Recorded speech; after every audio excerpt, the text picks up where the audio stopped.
Trabalhei 40 anos para comprar minha casa dos sonhos, mas no dia da mudança descobri que minha filha já havia decidido quem moraria comigo. Foi quando meu silêncio se transformou na minha maior força. Meu nome é Odete Martins Silva, tenho 63 anos e nunca imaginei que chegaria o dia em que precisaria contar essa história. Mas aqui estou, sentada na varanda do meu apartamento, em Juiz de Fora, olhando para a cidade que me viu lutar durante décadas e sentindo que preciso dividir com vocês o que aconteceu comigo há alguns meses. Sempre fui uma mulher determinada. Minha mãe me criou para ser forte, para não depender de ninguém, para conquistar as coisas com o próprio suor. Durante 40 anos, trabalhei como supervisora numa fábrica têxtil aqui na região. Acordava às 5 da manhã, voltava às 6 da tarde e ainda encontrava energia para cuidar da minha filha Simone e, depois que ela se casou, dos meus netos Gustavo e Letícia. Mas essa história que preciso contar começou no dia mais feliz da minha vida, que se transformou no mais doloroso. Era uma terça-feira de março e eu estava com as chaves da minha casa nova nas mãos. Não qualquer casa, a casa dos meus sonhos. Aquela mesma casa que eu passava na frente todo domingo depois da missa, olhando por cima do muro baixo, imaginando como seria morar ali. Era uma casa térrea, pintada de amarelo claro, com 3 quartos, sala ampla, cozinha que dava para um quintal com algumas árvores frutíferas. Tinha uma varanda na frente onde eu já me imaginava tomando café da manhã, lendo meus livros, recebendo visitas. Depois de décadas morando em apartamento pequeno, aquela casa representava liberdade, espaço, tranquilidade. Economizei cada centavo durante anos para conseguir comprá-la. Trabalhei fins de semana fazendo faxinas extras, vendi algumas joias que eram da minha mãe, juntei toda a minha rescisão da aposentadoria. Quando finalmente assinei os papéis na imobiliária, chorei de emoção. Aos 63 anos, finalmente tinha algo que era completamente meu. Simone parecia feliz com minha conquista. Ela e Fernando, o marido dela, me ajudaram a escolher alguns móveis, me acompanharam nas últimas visitas à casa antes da escritura. Os meninos, Gustavo, de 14 anos, e Letícia, de 11, ficaram empolgados com a ideia de ter uma casa de vovó com quintal para brincar. Marquei a mudança para uma quinta-feira. Já tinha contratado o caminhão, separado as coisas que levaria do apartamento, comprado móveis novos para completar a decoração. Estava tudo planejado nos mínimos detalhes. Na quarta-feira à noite, véspera da mudança, preparei um jantar especial para comemorar. Chamei Simone, Fernando e as crianças para comermos juntos no apartamento pela última vez. Foi durante aquele jantar que minha vida mudou para sempre. Eu estava servindo a sobremesa, um pudim que havia feito com todo carinho, quando Simone limpou a garganta e disse que precisava conversar comigo sobre uma coisa. O tom dela já me deixou alerta. Conhecia minha filha desde que ela nasceu e sabia quando havia algo diferente. Simone começou falando sobre as dificuldades que os sogros dela, Maria e Walter, estavam enfrentando. Disse que eles haviam vendido a casa onde moravam para quitar algumas dívidas e estavam precisando de um lugar para ficar temporariamente. Até ali, eu estava entendendo e até me preocupando com a situação deles, que sempre foram pessoas educadas comigo. Mas então veio o golpe. Simone disse, como se fosse a coisa mais natural do mundo, que havia conversado com Fernando e decidiram que os sogros dela iriam morar na minha casa nova. Não só os sogros, mas também Sabrina, a irmã de Fernando que havia se divorciado recentemente e estava com dificuldades financeiras. Senti como se o mundo tivesse parado de girar ao meu redor. Olhei para ela sem conseguir processar direito o que estava ouvindo. Simone continuou falando, explicando como seria a divisão dos quartos, dizendo que eu ficaria com o quarto principal, é claro, e que os outros 2 quartos seriam para os sogros dela e para Sabrina.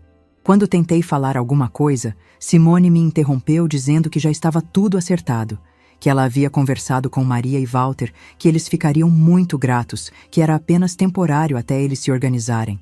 Disse também que Sabrina me ajudaria com os afazeres da casa, que seria bom para mim ter companhia. Fernando permaneceu em silêncio durante toda a conversa, apenas concordando com a cabeça quando Simone olhava para ele. As crianças continuaram comendo o pudim, alheias ao que estava acontecendo.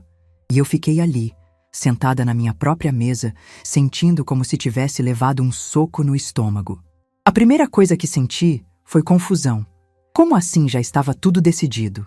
Quando foi que conversaram sobre isso sem me consultar? A casa era minha, comprada com meu dinheiro, com meu trabalho, com meus sonhos. Como podiam decidir quem ia morar lá sem nem ao menos me perguntar? Mas o que mais me doeu foi a naturalidade com que Simone falou sobre tudo. Como se eu fosse apenas uma peça no tabuleiro, alguém que deveria aceitar qualquer coisa sem questionar. Como se minha opinião não importasse nas decisões que afetavam minha própria vida. Tentei argumentar. Disse que não havia sido consultada, que aquela era minha casa, meu espaço, minha conquista. Simone me olhou com aquela expressão que conhecia bem, mistura de impaciência e condescendência. Disse que eu estava sendo egoísta, que família se ajuda, que eu tinha 3 quartos e ia morar sozinha mesmo. Aquela palavra, egoísta, me atingiu como uma facada. Eu, que havia dedicado minha vida inteira à família, que criei minha filha praticamente sozinha depois que Roberto morreu, que sempre coloquei as necessidades dos outros antes das minhas, estava sendo chamada de egoísta por querer ter minha própria casa. Fernando tentou amenizar a situação, dizendo que realmente seria temporário, que eles estavam numa situação difícil e que eu era a única pessoa que poderia ajudar. Disse que eles me respeitariam muito, que eu continuaria sendo a dona da casa, que só precisavam de um lugar para se reorganizar. Mas eu já não estava mais ouvindo direito. Uma mistura de raiva, tristeza e decepção tomou conta de mim. Olhei para minha filha, aquela menina que criei com tanto amor, e não consegui reconhecer a mulher que estava na minha frente. Quando foi que ela se tornou alguém capaz de dispor da minha vida sem me consultar? Levantei da mesa em silêncio e comecei a recolher os pratos. Simone continuou falando, dizendo que eu estava exagerando, que precisava pensar na família, que não custava nada ajudar. Mas eu não respondi. Alguma coisa dentro de mim havia se rompido naquele momento. Depois que eles foram embora, fiquei sozinha no apartamento, olhando para as caixas que havia preparado para a mudança. Cada uma delas representava uma parte da minha vida, das minhas memórias, dos meus sonhos. E de repente, nada disso parecia mais importar. Não consegui dormir naquela noite. Fiquei na sala, olhando pela janela, pensando em como havia chegado àquele ponto. Como foi que me tornei alguém cuja opinião não importava? Como foi que minha própria filha passou a me ver como alguém que deveria aceitar qualquer coisa sem questionar? Às 6 da manhã, o telefone tocou. Era o rapaz da mudança confirmando o horário. Por um momento, pensei em cancelar tudo, em desistir da casa, em aceitar que talvez meus sonhos não importassem mesmo. Mas então, olhei para as chaves que estavam em cima da mesa. Aquelas chaves douradas que representavam 40 anos de trabalho, de sacrifício, de esperança. E foi nesse momento que algo mudou dentro de mim. Não foi uma decisão racional, foi algo mais profundo, mais visceral. Era como se uma Odete que eu não conhecia estivesse despertando depois de décadas adormecida. Uma Odete que havia esquecido que também tinha direitos, que também merecia respeito, que também podia dizer não. Peguei o telefone e, com uma calma que eu mesma não sabia de onde vinha, disse para o rapaz da mudança que ia ligar mais tarde para confirmar. Não cancelei, mas também não confirmei. Pela primeira vez em muito tempo, estava tomando tempo para pensar em mim. Sentada ali, com o sol nascendo e a cidade acordando lá fora, entendi que aquele não era apenas o dia da minha mudança. Era o dia em que eu finalmente ia decidir quem eu queria ser pelos próximos anos da minha vida. E ninguém, absolutamente ninguém, ia decidir isso por mim. Vocês devem estar se perguntando como cheguei até aquele momento. Como uma mãe dedicada se viu sendo tratada como se sua opinião não importasse. A verdade é que essa situação começou muito antes daquela conversa na mesa de jantar. Começou no dia em que me tornei viúva, quando Roberto morreu num acidente de trabalho e eu fiquei sozinha para criar a Simone. Ela tinha apenas 21 anos quando perdeu o pai. Estava terminando a faculdade de pedagogia e eu sabia que precisava ser forte pelas duas. Roberto havia deixado um seguro de vida modesto e a gente morava num apartamento alugado. Foi quando consegui o emprego na fábrica têxtil como supervisora. Trabalho que exigia responsabilidade, turnos que mudavam a cada mês, mas que pagava bem. Durante anos, minha rotina foi essa. Acordar às 5 da manhã quando estava no primeiro turno ou dormir às 2 da madrugada quando pegava o terceiro turno. Chegava em casa morta de cansaço, mas ainda encontrava energia para perguntar sobre os estudos da Simone, para cozinhar algo gostoso, para ser mãe e pai ao mesmo tempo. Simone se formou aos 24 anos. Eu chorei tanto na formatura que ela ficou envergonhada. Era lágrima de orgulho, de missão cumprida. Logo depois ela conheceu Fernando numa festa da escola, onde conseguiu emprego.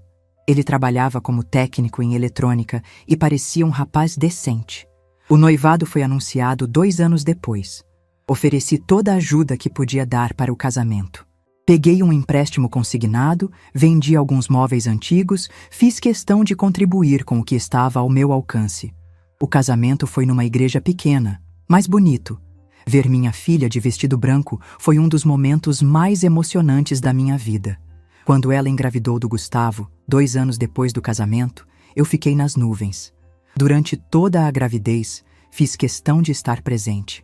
Acompanhava nas consultas quando Fernando não podia ir, ajudei a montar o quarto do bebê, ensinei receitas de papinha caseira.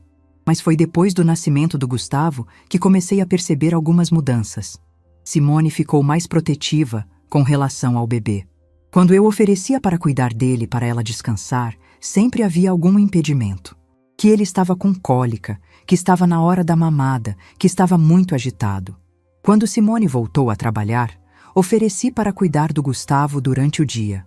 Afinal, eu tinha experiência com criança, o menino era meu neto, e eles economizariam com creche. Mas a resposta foi um não educado, porém firme. Simone disse que preferia colocar numa creche profissional, onde ele teria estímulos adequados para o desenvolvimento. Tentei não me magoar com aquela decisão, mas no fundo doeu. Era como se ela não confiasse em mim para cuidar do próprio neto. Mas engoli o sentimento e continuei oferecendo outros tipos de ajuda. Buscava o menino na creche quando eles não podiam. Ficava com ele quando precisavam sair, sempre disponível. A situação se repetiu quando Letícia nasceu, 3 anos depois. Mais uma vez, minha oferta para ajudar com a bebê foi recusada. Mais uma vez, fui mantida numa distância respeitosa, como uma avó de visita, não como alguém que poderia realmente participar da criação das crianças. Mesmo assim, eu continuava tentando me fazer presente. Levava presentes nos aniversários, ajudava financeiramente quando eles precisavam de algo para as crianças, estava sempre disponível para emergências. Era minha forma de demonstrar amor, de me sentir parte daquela família. Durante esses anos, minha vida social foi diminuindo. Trabalho, casa, visitas à família da Simone. Alguns colegas da fábrica tentavam me incluir em passeios, mas eu sempre tinha algo relacionado aos netos para fazer. Minha vida havia se resumido a ser útil para minha filha e meus netos. Quando finalmente me aposentei, aos 58 anos, senti uma mistura de alívio e ansiedade. Simone sugeriu que eu aproveitasse para viajar, para fazer coisas que nunca tinha tempo. Mas eu queria era ficar perto da família. Ofereci para ajudar mais com as crianças, já que agora tinha tempo integral disponível. Poderia buscá-las na escola, ajudar com os deveres, ficar com elas durante as férias. Mas sempre havia algum motivo para não precisar da minha ajuda. A escola tinha transporte, eles conseguiam conciliar os horários, tinham uma rotina estabelecida. Aos poucos, fui percebendo que minha presença era tolerada, não desejada. Eu era bem-vinda nas visitas de domingo, nos aniversários, nas datas comemorativas. Mas no dia a dia, na correria da vida real, eles se viravam sozinhos. Era como se eu fosse uma peça decorativa na vida deles, bonita de se ter por perto, mas sem função prática. Foi quando decidi investir meu dinheiro da aposentadoria na compra da casa própria.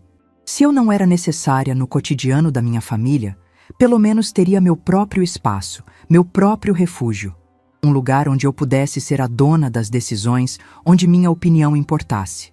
Mas mesmo durante o processo de compra da casa, continuei colocando as necessidades de Simone e das crianças na frente das minhas. Quando ela precisava de dinheiro para alguma coisa dos meninos, eu ajudava sem pestanejar. Quando precisava que eu ficasse com eles em algum compromisso, eu cancelava meus planos. Era como se eu vivesse em função da felicidade dos outros, sempre esperando que um dia eles reconhecessem meu valor, minha dedicação. Que um dia entendessem que eu não era apenas a avó que aparecia nos domingos, mas alguém que havia construído toda a sua base familiar. Durante todos esses anos, nunca questionei essa dinâmica. Achava que era natural, que mãe era assim mesmo. Sempre disponível, sempre em segundo plano. Minha identidade havia se diluído completamente na função de ser útil para os outros. Quando alguém me perguntava sobre mim, eu automaticamente falava da Simone, dos netos, do trabalho deles. Eu havia me tornado uma sombra na minha própria vida. E o pior, achava que isso era amor. Chamava de dedicação maternal essa anulação completa de mim mesma. Acreditava que quanto mais eu me apagasse, mais eles me valorizariam.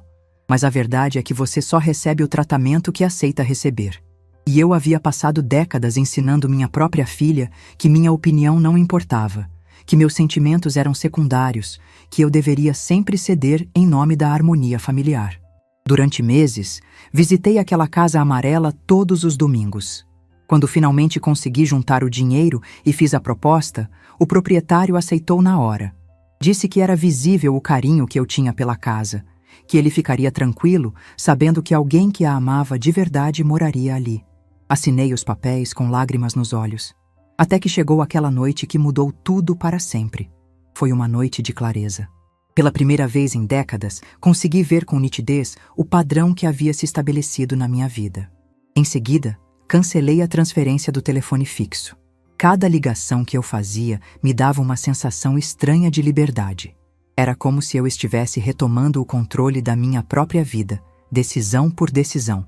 Quando liguei de volta para o rapaz da mudança e disse que não precisaria mais dos serviços dele, senti algo que não sentia há anos: o poder de escolher. Às 10 da manhã, o telefone tocou. Era Simone. Pelo tom de voz, percebi que ela estava ansiosa, provavelmente querendo saber os detalhes da mudança para poder coordenar a chegada dos sogros dela. Quando disse que não ia me mudar, houve um silêncio do outro lado da linha que durou uns 10 segundos. Simone começou a falar nervosa, perguntando o que havia acontecido, se eu estava doente, se tinha algum problema com a casa. Expliquei com calma que não havia problema nenhum, que simplesmente havia decidido não me mudar naquele momento. Ela insistiu. Disse que os sogros de Fernando já estavam organizando as coisas deles, que Sabrina havia até dado baixa no apartamento onde morava. Disse para Simone que lamentava muito pela situação dos sogros dela e da cunhada, mas que aquela era minha casa e eu decidia quando e se ia me mudar. Ela começou a falar alto, dizendo que eu estava sendo injusta, que família se ajuda, que eu não podia desmarcar tudo de uma hora para outra. Mas eu não estava mais disposta a ouvir aquelas palavras. Família se ajuda sim, mas ajuda não é imposição. Ajuda não é decidir pela vida do outro sem consultá-lo. Disse isso para ela e desliguei o telefone. Minhas mãos estavam tremendo, mas não de medo. Era de adrenalina, de uma energia que eu não sabia que ainda existia dentro de mim. 2 horas depois, Simone apareceu no meu apartamento. Chegou acompanhada do Fernando e, pelos rostos dos dois, vi que eles vinham preparados para uma conversa séria.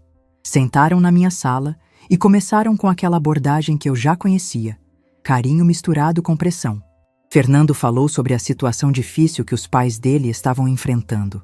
Disse que eles haviam vendido a casa onde moravam para quitar dívidas de tratamento médico da mãe, que haviam ficado numa situação muito complicada. Simone emendou falando sobre Sabrina, que havia se divorciado de um marido violento e estava sem condições de alugar um lugar para morar. Eu escutei tudo com atenção, sentindo genuína pena das situações que eles estavam descrevendo. Mas quando Fernando disse que eu era a única pessoa da família que podia ajudar, que eu tinha uma casa grande e ia morar sozinha mesmo, algo explodiu dentro de mim. Levantei da cadeira onde estava sentada e, olhando nos olhos dos dois, disse uma coisa que nunca havia dito na minha vida. Vocês estão confundindo ajudar com se aproveitar. Eu trabalhei mais de 40 anos, economizei cada centavo para comprar minha casa própria. E vocês acham que podem decidir quem vai morar lá sem nem me perguntar? O silêncio que se seguiu foi tenso. Simone tentou argumentar. Disse que eles não estavam se aproveitando, que era só até eles se organizarem. Perguntei então por quanto tempo. 1 mês? 2 meses? 1 ano? Nenhum dos dois soube responder. Foi quando percebi que eles não tinham prazo, não tinham plano B. Queriam que eu simplesmente aceitasse dividir minha casa indefinidamente, porque era conveniente para eles. Minha casa, que eu havia sonhado, planejado, economizado para ter como meu refúgio, viraria uma pensão familiar. Fernando tentou uma abordagem diferente. Disse que eu estava ficando mais velha, que seria bom ter gente em casa para me ajudar se eu precisasse de alguma coisa. Aquelas palavras me atingiram como um tapa na cara. Mais velha? Eu tinha 63 anos, estava com saúde perfeita, mente lúcida, trabalhava até poucos anos atrás. Como assim precisaria de ajuda? Respondi que quando precisasse de ajuda, eu pediria. E que se chegasse o dia em que não conseguisse cuidar de mim mesma, tomaria as providências necessárias. Mas que não ia abrir mão da minha autonomia por antecipação, baseado no medo de um futuro que talvez nem chegasse. Simone começou a chorar. Disse que nunca imaginou que eu fosse capaz de negar ajuda à família, que estava muito decepcionada comigo. Aquelas lágrimas me abalaram por alguns segundos, porque durante décadas eu faria qualquer coisa para não ver minha filha chorando. Mas dessa vez foi diferente. Olhei para aquelas lágrimas e vi que não eram lágrimas de dor genuína. Eram lágrimas de manipulação, de quem está acostumada a conseguir as coisas pelo emocional quando a razão não funciona. E pela primeira vez na vida, não cedi. Disse para ela que lamentava muito que estivesse decepcionada, mas que eu também estava decepcionada. Decepcionada em descobrir que minha opinião não importava nas decisões que afetavam minha própria vida.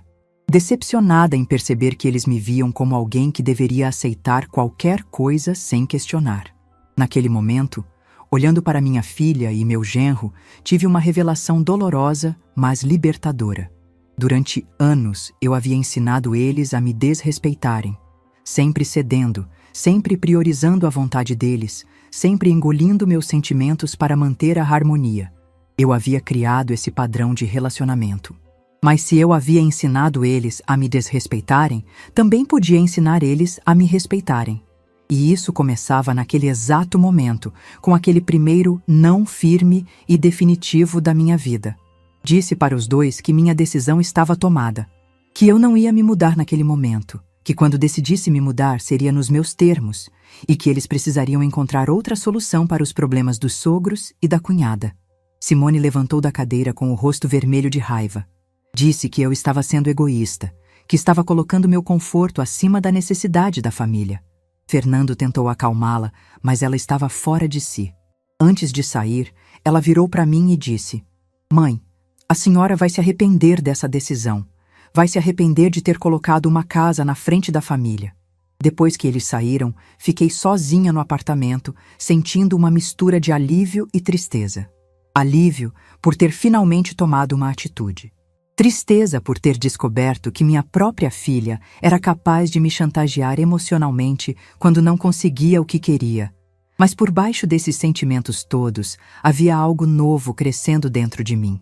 Era uma sensação de dignidade recuperada, de autoestima que estava ressuscitando depois de anos enterrada. Pela primeira vez em décadas, eu havia defendido meu próprio direito de escolher. Naquela noite, liguei para uma pousada simples que conhecia no centro da cidade e reservei um quarto por uma semana. Não porque precisasse sair do apartamento, mas porque precisava de um tempo para pensar, para decidir qual seria meu próximo passo. Ao fazer a mala com algumas roupas, olhei no espelho do meu quarto e vi uma mulher que não reconhecia há muito tempo. Uma mulher que havia encontrado sua voz novamente. Uma mulher que estava pronta para descobrir quem realmente era quando não vivia em função dos outros. O reflexo no espelho me sorriu, e eu sorri de volta. A pousada onde me hospedei ficava numa rua tranquila do centro histórico de Juiz de Fora. Era um lugar simples, mas acolhedor, com móveis antigos e um cheiro de café que me lembrava da casa da minha infância. Dona Conceição, a proprietária, uma senhora de uns 70 anos, me recebeu com um sorriso genuíno e sem fazer perguntas inconvenientes.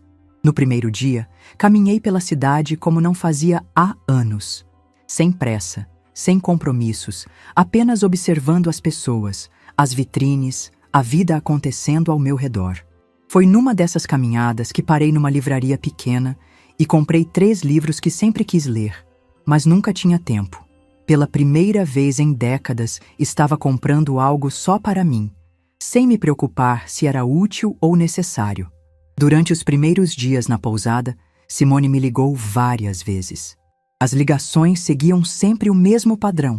Começavam com preocupação fingida sobre onde eu estava, passavam para pressão emocional sobre os sogros de Fernando e terminavam com acusações sobre meu egoísmo. Eu escutava tudo com paciência, respondia que estava bem e desligava.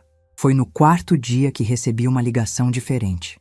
Era Maria, a sogra de Simone, falando diretamente comigo. Sua voz era suave, respeitosa, completamente diferente do tom que minha filha usava.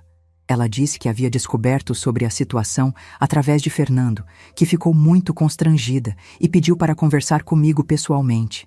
Marcamos de nos encontrar numa cafeteria perto da pousada. Maria chegou pontualmente, acompanhada do marido, Walter. Eles pareciam genuinamente envergonhados. Maria começou pedindo desculpas. Disse que nunca imaginaram que a situação havia sido imposta sem meu consentimento. Walter confirmou que achavam que eu havia oferecido a casa espontaneamente. Quando contei exatamente como tinha sido a conversa com Simone, vi a expressão de choque nos rostos dos dois.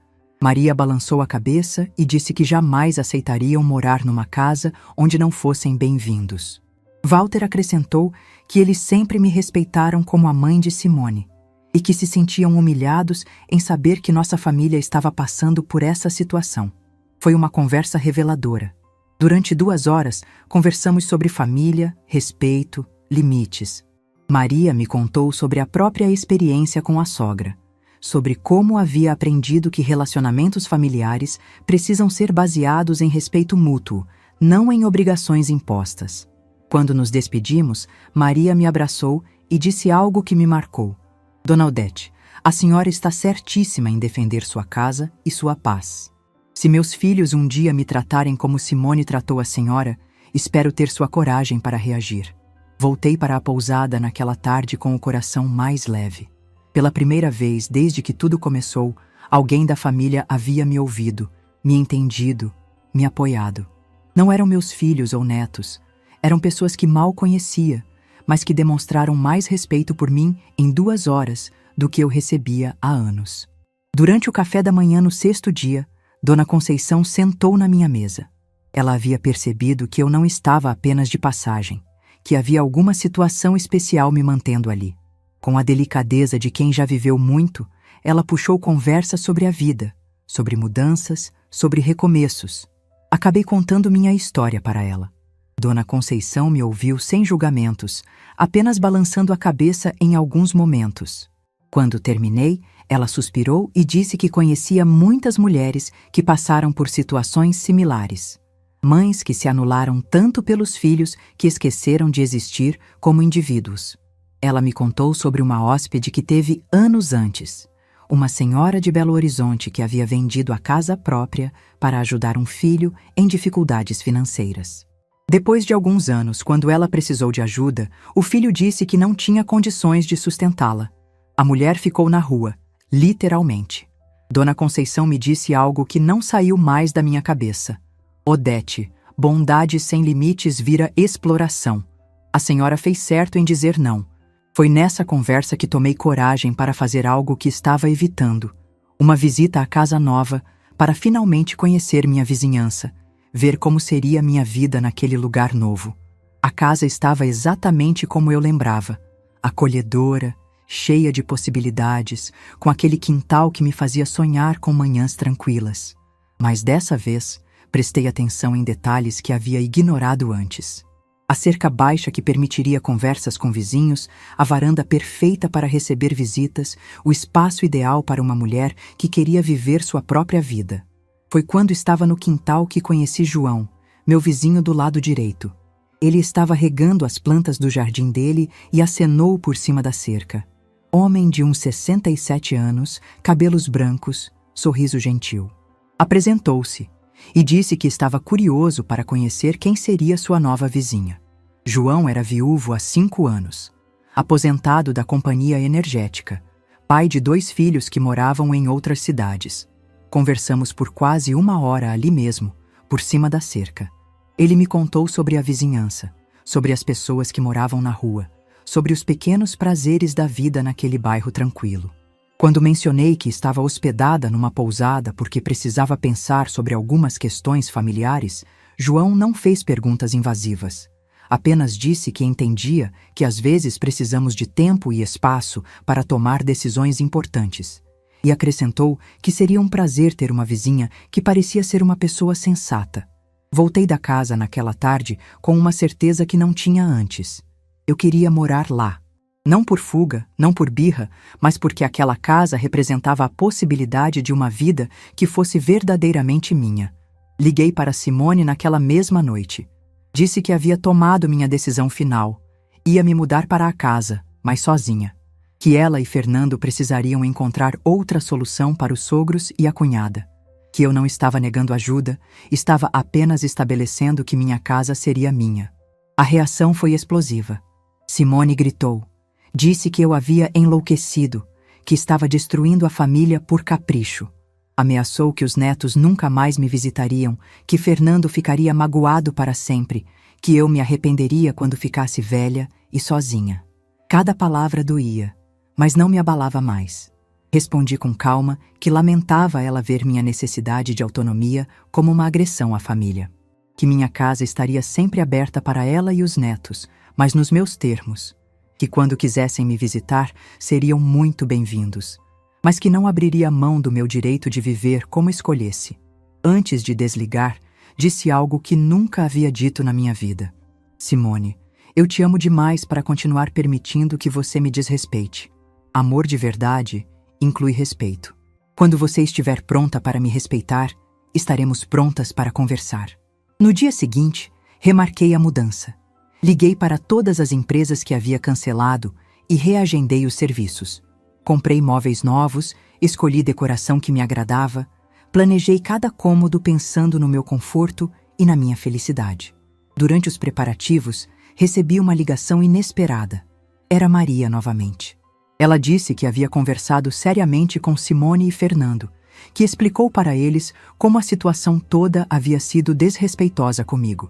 Disse também que ela e Walter haviam conseguido alugar um apartamento pequeno, mas adequado às suas necessidades, e que estavam gratos por eu ter dado oportunidade de eles resolverem a situação com dignidade. Maria terminou a ligação dizendo que torcia para que Simone amadurecesse e aprendesse a me valorizar, que uma mãe como eu merecia respeito e admiração, não pressão e chantagem. Quando finalmente me mudei para a casa, foi com uma sensação completamente diferente do que havia imaginado. Não era apenas uma mudança de endereço. Era uma mudança de vida, de postura, de relacionamento comigo mesma. Na primeira manhã na casa nova, tomei café na varanda enquanto ouvia os passarinhos e via João cuidando do jardim dele. Ele acenou, sorriu e gritou: "Bom dia, vizinha. Como foi a primeira noite?" Sorri de volta e respondi: "Foi perfeita, João. Absolutamente perfeita." E era verdade. Pela primeira vez em décadas, uma noite havia sido verdadeiramente minha. Os primeiros 3 meses na casa nova foram de pura descoberta. Descoberta de quem eu era quando não vivia em função dos outros. Descoberta de prazeres simples que havia esquecido que existiam. Descoberta de uma Odete que estava adormecida há décadas. Minha rotina matinal se tornou sagrada. Acordava às 6, preparava café e ia para a varanda com meu livro. Ali, vendo a rua acordar, ouvindo os pássaros, sentindo a brisa da manhã, eu experimentava uma paz que não sabia que era possível. João sempre acenava do jardim dele. Às vezes, trocávamos algumas palavras por cima da cerca, mas sempre respeitando o meu momento de silêncio. Foi numa dessas manhãs que recebi uma visita inesperada. Eram 8 da manhã quando a campainha tocou. Abri a porta e lá estavam Gustavo e Letícia, meus netos, com mochilas nas costas e expressões tímidas no rosto. Gustavo, o mais velho, falou primeiro: "Vovó, a gente veio te ver. A mamãe não sabe que estamos aqui." Meu coração disparou. Rapidamente os coloquei para dentro, ofereci café da manhã e com muito cuidado perguntei como haviam chegado ali. Letícia contou que tinham pegado 2 ônibus, que Gustavo havia guardado dinheiro da mesada para as passagens e que eles estavam com muita saudade da vovó. Enquanto preparava sanduíches para eles, liguei para Simone. Ela estava desesperada, procurando as crianças por toda parte. Quando disse que eles estavam comigo, o alívio na voz dela foi seguido imediatamente por raiva. Disse que eu não tinha o direito de esconder seus filhos, que ia buscar eles imediatamente. Expliquei que não estava escondendo ninguém, que eles haviam aparecido sozinhos na minha casa. Mas disse também que não permitiria que ela chegasse aqui gritando ou fazendo escândalo na frente das crianças. Se ela quisesse buscá-los, teria que vir com respeito. Simone chegou 1 hora depois, acompanhada de Fernando. Pelos rostos dos dois, vi que eles estavam preparados para uma batalha. Mas quando viram as crianças brincando tranquilamente no meu quintal, comendo os biscoitos que eu havia feito, contando sobre a escola e os amigos, algo mudou na expressão deles. Gustavo correu para o pai e disse: "Pai, por que a vovó não pode mais ir na nossa casa? Por que a gente não pode mais vir aqui?" A pergunta simples e direta de uma criança de 14 anos ecoou no ar como uma acusação. Simone tentou explicar que era complicado, que havia acontecido algumas coisas entre os adultos. Mas Letícia, com aquela honestidade brutal das crianças, disse: "Mamãe, a vovó não fez nada de errado. Ela só queria morar na casa dela sozinha. Qual o problema disso?" Foi nesse momento que vi Fernando colocar a mão no ombro de Simone, num gesto que parecia dizer: "Eles estão certos." E foi também nesse momento que minha filha, pela primeira vez em meses, me olhou nos olhos sem raiva. Pediu para conversar comigo na cozinha, longe das crianças. Durante 15 minutos, Simone falou de forma diferente. Disse que havia conversado muito com Maria nos últimos dias, que a sogra havia feito ela refletir sobre a situação toda, que ela estava começando a entender que talvez tivesse sido injusta comigo. Mas o que mais me marcou foi quando ela disse: "Mãe, eu não sei quando comecei a achar que a senhora era obrigada a fazer tudo que eu achasse certo.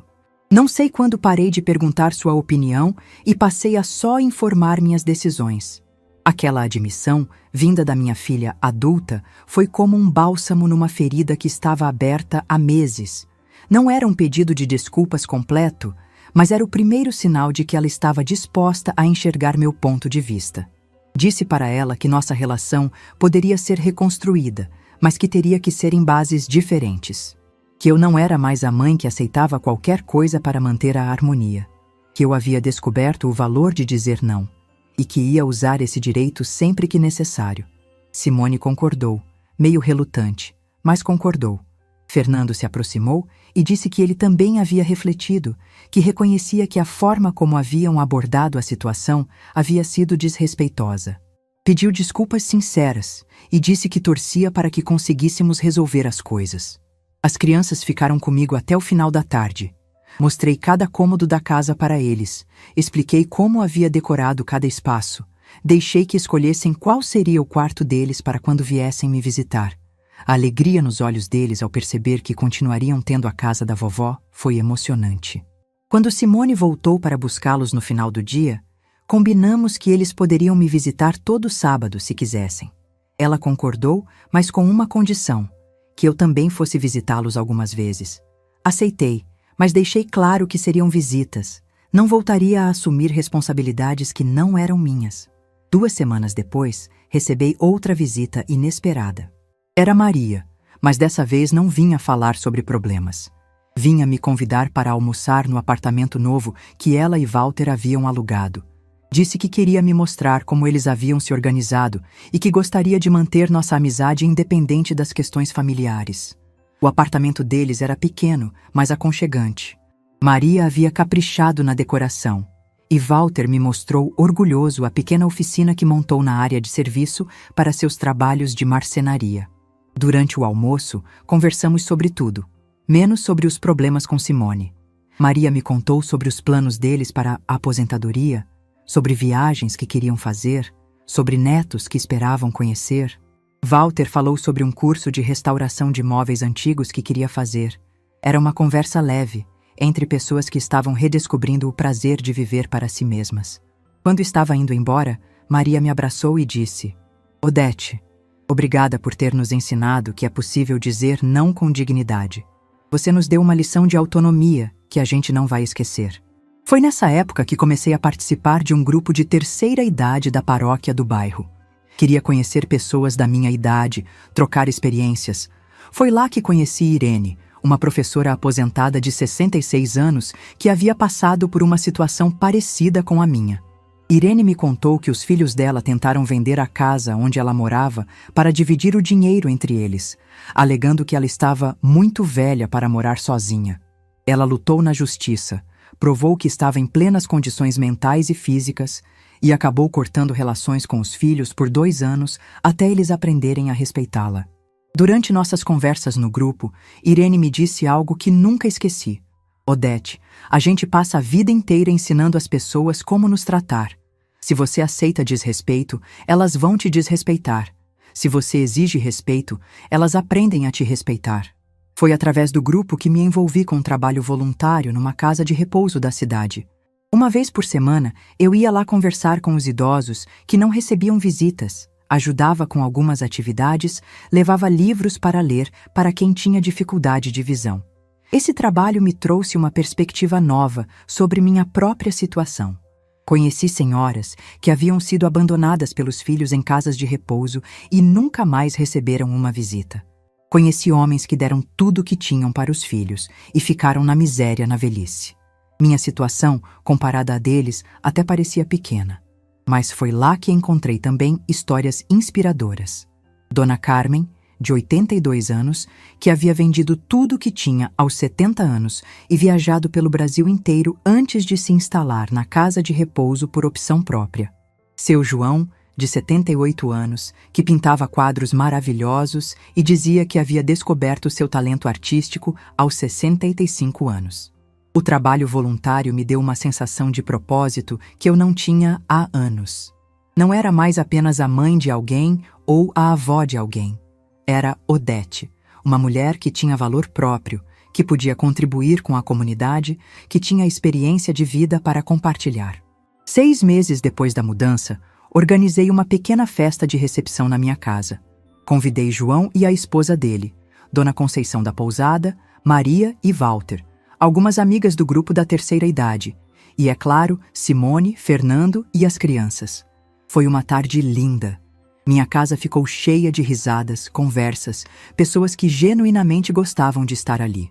As crianças brincaram no quintal, os adultos conversaram na varanda e eu me senti, pela primeira vez em décadas, a verdadeira anfitriã da minha própria vida. Durante a festa, observei Simone conversando com Maria e percebi que elas haviam desenvolvido uma relação de respeito mútuo. Fernando ajudou João com algumas plantas do jardim, e os dois pareciam ter iniciado uma boa amizade. Minha casa havia se tornado um ponto de encontro, mas nos meus termos. Quando todos foram embora, Simone ficou para me ajudar a arrumar a cozinha. Enquanto lavávamos a louça, ela disse algo que me emocionou. Mãe, eu nunca vi a senhora tão feliz, tão completa.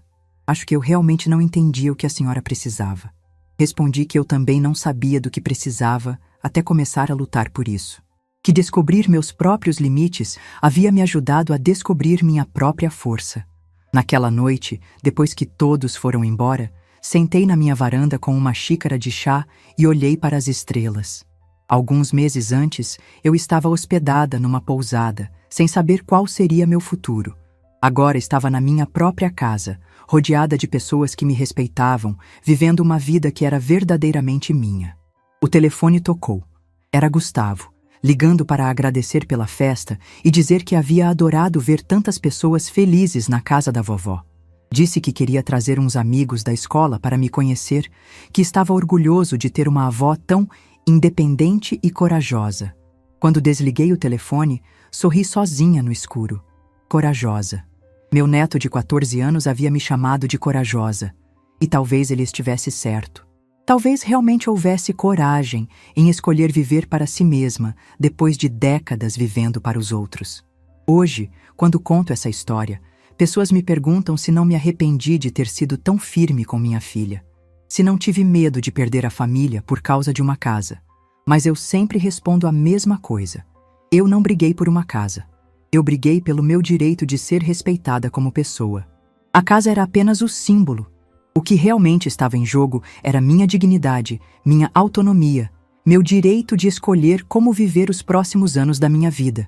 E esse direito, descobri, não é algo que você ganha dos outros. É algo que você conquista de si mesmo. Meu silêncio naquele primeiro dia, quando cancelei a mudança, foi o silêncio mais poderoso da minha vida. Foi o silêncio de uma mulher que finalmente havia encontrado sua voz. E essa voz, uma vez encontrada, mudou não apenas minha vida, mas as vidas de todos ao meu redor. Aos 63 anos, posso dizer que estou vivendo minha melhor versão. Não porque tenha uma casa bonita ou porque resolvi meus problemas familiares, mas porque aprendi que nunca é tarde para exigir o respeito que merecemos. Nunca é tarde para escolher nossa própria felicidade. Saiba que você também tem esse direito. O direito de dizer não. O direito de escolher. O direito de ser respeitado. E mais importante, você tem a força necessária para lutar por esses direitos, mesmo que seja preciso fazê-lo em silêncio como eu fiz. Porque às vezes, o silêncio é a atitude mais revolucionária que uma mulher pode tomar. Se essa história tocou seu coração, deixe seu like, se inscreva no canal e comente aqui embaixo. No meu lugar, o que você faria? Sua mensagem pode iluminar o dia de alguém.